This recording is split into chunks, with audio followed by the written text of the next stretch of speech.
পৃথিবীতে 7টা আশ্চর্য আছে, ওইগুলোই থাক। 8ম আশ্চর্য নামানোর কোনো দরকার নাই। তুই সবসময় বেশি কথা বলিস, এই জন্য তোর প্রেম টিকে না। রেজন বল, কি খাবি? মামা গরম পড়ছে অনেক, জুস খাই। মামা, শীতল পানি মিশ্রিত 1 চিমটি নুন সহ 3 গ্লাস আমের শরবত দাও। কালকে রাতে একটা কবিতা লিখলাম, বুঝছস? তোদেরকে শোনাই, তোরা শুনে বল যে কেমন হয়েছে।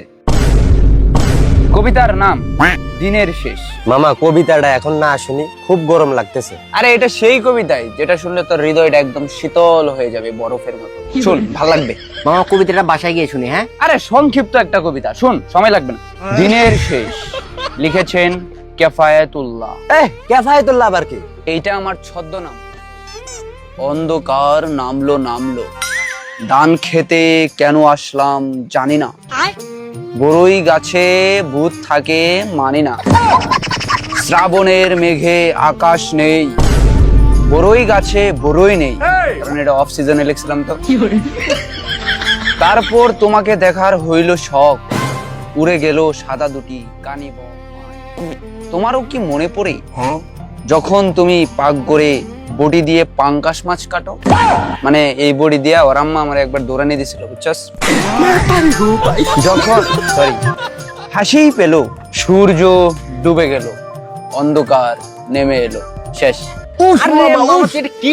কি কবিতা লিখলি? তোর ভিতরে যে এত প্রতিভা ছিল, এটা তো আগে জানতাম না। তোর কবিতা পাঠ্য বইতে নেই কেন? এই নিয়ে তো একটা সদ্য আন্দোলন চলবে, আর সেই আন্দোলনের নেতৃত্ব দেবো আমি। আরে বেটা আসলে মাথায় হ্যাং। মামা তুই ভালো লেখস, কঠিন লেখস মামা। না রে না, আর আমি আর কবিতা লিখবো না। কেন? বিশ্বকবি, কবিগুরু, জাতীয় কবি, এই প্রধান প্রধান উপাধিগুলাই পূর্বের কবিরা নিয়ে নিছে, তা আমি কি ঘুরা লেজ নিব? আরে তুই কি যে বলিস না মামা, কোনে বিশ্বকবি কোনে জাতীয় কবি? তুই হবি কবিদের সম্রাট, কবি সম্রাট কেফায়েতুল্লাহ সুলতান সুলেমান ওরফে বিন কিং আকবর। সাব্বির, তুই যে কি না বলস মামা, দেদ বেড়া। আচ্ছা মামা শুন, তোদেরকে আমি আরেকটা কবিতা শোনাই। কবিতার নাম প্রিয়তমা তোমার আঁচল কোথায়, লিখেছেন কেফায়েত। শালাই কি একটা অত্যাচার শুরু করছে। এক জুস খাওয়াই মনে করছে যে একেবারে আমাকে কিনে ফেলেছে।